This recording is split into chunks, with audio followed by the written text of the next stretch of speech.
வணக்கம்.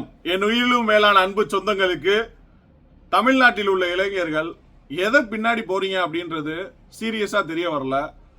இந்த நேற்று இன்னைக்கு இன்ஸ்டாகிராமில் எங்கே திறந்தாலும் யுவராஜ்னு ஒருத்தவர், அவர் அப்படியே தூக்கி கொண்டாடுறாங்க.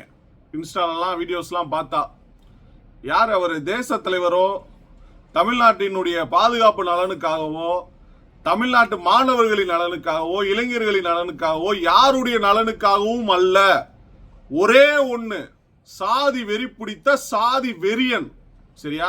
சாதி வெறி பிடிச்ச ஒரு சாதி வெறியன், A1 குற்றவாளியாக நீதிமன்றத்தில் அறிவிக்கப்பட்ட ஒரு நபர் இன்னைக்கு தமிழ்நாட்டில் எங்க வளம் வந்தாலும் இன்னைக்கு அவர் பின்னாடி ஒரு கூட்டம் இருக்கிறது. அதை இளைஞர்கள் கொண்டாடுகிறார்கள். சாதிய வன்கொடுமத்துடன் நிறைய பேர் திருறாங்க. எப்படி?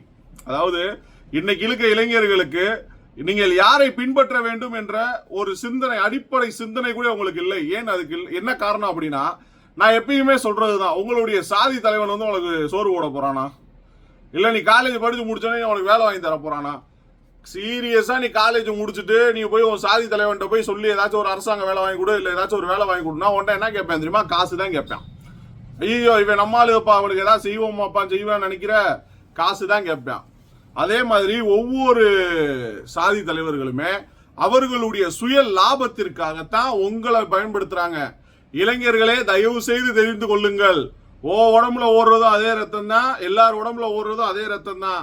தயவு செய்து சாதி வெறி பிடிச்ச அலையும் சில சில்லறைகள் கூட நீங்களும் தெரிய வேண்டாம் என்பதனை நான் அழுத்த திருத்தமா தெரிவிச்சுக்கிறேன். சாதி வெறி பிடித்த வெறியர்கள் அவர்கள் இன்று இல்லை என்றாலும் என்று நாளுமே பாத்தீங்க அப்படின்னா எப்ப பார்த்தாலும் ஒரே சிந்தனை. அதாவது எல்லாருமே இங்க பொதுங்க.